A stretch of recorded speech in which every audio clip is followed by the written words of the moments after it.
संविधान की प्रारूप समिति के अध्यक्ष थे।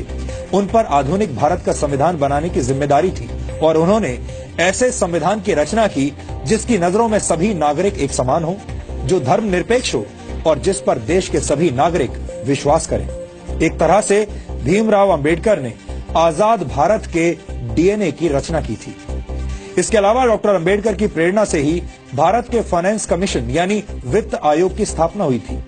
डॉक्टर अंबेडकर के आइडियाज से ही भारत के केंद्रीय बैंक की स्थापना हुई, जिसे आज हम रिजर्व बैंक ऑफ इंडिया के नाम से जानते हैं। दामोदर घाटी परियोजना, हीराकुंड परियोजना और सोन नदी परियोजना को स्थापित करने में डॉक्टर अंबेडकर ने बड़ी भूमिका निभाई थी।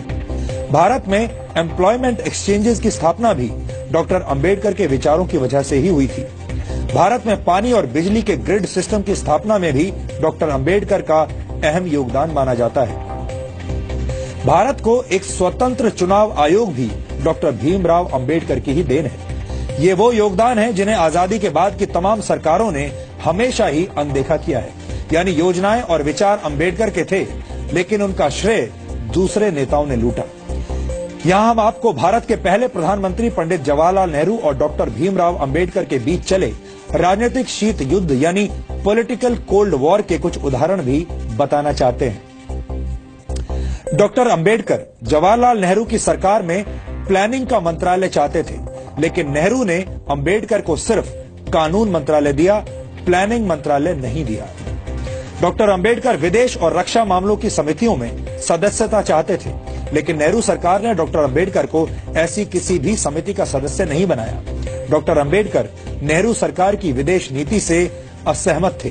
डॉक्टर अंबेडकर हिंदुओं में सामाजिक अधिकार और महिलाओं को संपत्ति का अधिकार देने की बात करने वाले हिंदू कोड को समाज सुधार के लिए जरूरी मानते थे, लेकिन नेहरू सरकार ने अंबेडकर के मंत्री रहते हुए हिंदू कोड को स्वीकार नहीं किया। यहां तक कि डॉक्टर अंबेडकर को भारत रत्न सम्मान देने के लिए भी कोई पहल नहीं की गई। उनकी मौत के 34 वर्षों के बाद 1990 में वीपी सिंह सरकार ने उन्हें भारत रत्न से सम्मानित किया, जबकि कांग्रेस ने डॉक्टर अंबेडकर को भारत रत्न से सम्मानित करने के लिए कोई कदम नहीं उठाया।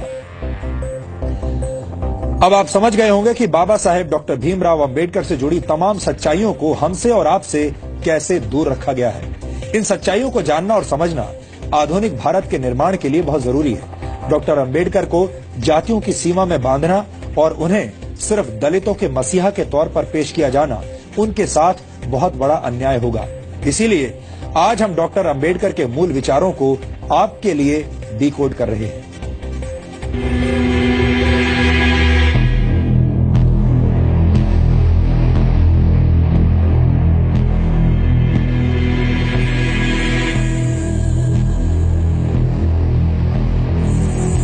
ये गुलामी से संघर्ष करते भारत की तस्वीर है।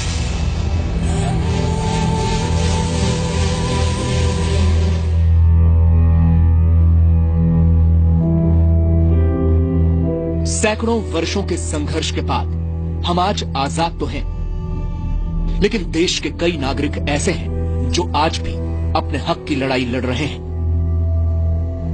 देश में समान अधिकार, ये सपना पहली बार बाबा साहब डॉक्टर भीमराव अंबेडकर ने देखा था, जो आज तक पूरा नहीं हो पाया। अपनी पढ़ाई के दौरान बाबा साहब भीमराव अंबेडकर को इस बात का एहसास हो गया था कि भारत दो तरह की गुलामी में जकड़ा हुआ है। पहली, अंग्रेजों के दमन और अत्याचार की गुलामी,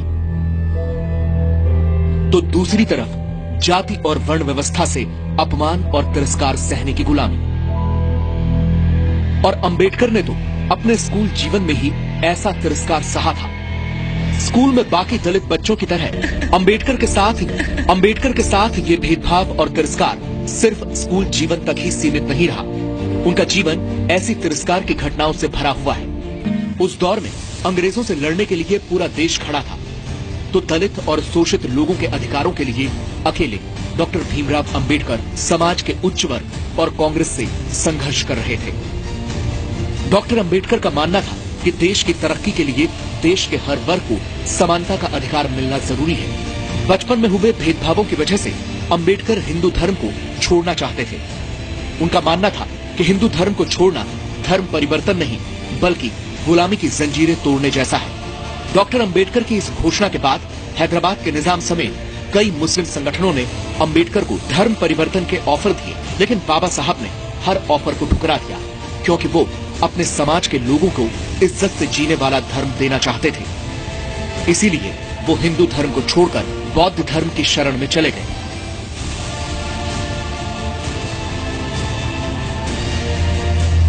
पंद्रह अगस्त 1947 को आजादी का जश्न डॉक्टर बाबा साहब अंबेडकर के लिए एक बड़ी जिम्मेदारी लेकर आया।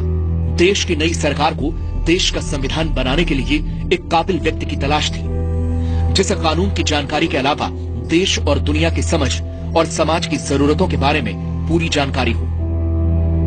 और ये तलाश डॉक्टर अंबेडकर पर खत्म हुई। डॉक्टर भीमराव अंबेडकर को देश का पहला कानून मंत्री बनाया गया, जिन्होंने अपनी बिगड़ती सेहत के बावजूद महज 2 साल के अंदर देश को एक मजबूत संविधान दिया।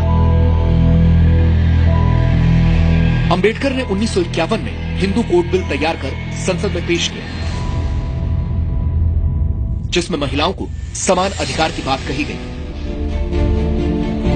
हिंदू कोड बिल के तहत पिता की संपत्ति में बेटी को समान अधिकार, विवाहित पुरुष को एक से अधिक पत्नी रखने पर प्रतिबंध और महिलाओं को भी तलाक का अधिकार शामिल था। लेकिन रूढ़िवादी हिंदू ताकतों और सरकार के अंदर ही बिल का विरोध करने वालों के सामने हिंदू कोड बिल लागू नहीं हो सका और सरकार में अपना प्रभाव घटने से निराश होकर डॉक्टर अंबेडकर ने 1951 में मंत्री पद से इस्तीफा दे दिया। अपने इस्तीफे में डॉक्टर अंबेडकर ने लिखा, आज हिंदू कोड बिल की हत्या कर दी गई, ऐसे में मेरा मंत्री बने रहने का अर्थ समझ में नहीं आता। बिल में शादी और तलाक संबंधी विधेयक पर 2 दिन की चर्चा चली, फिर प्रधानमंत्री जवाहरलाल नेहरू ने पूरे हिंदू कोड बिल को वापस लेने की घोषणा कर दी। मैं हैरान रह गया।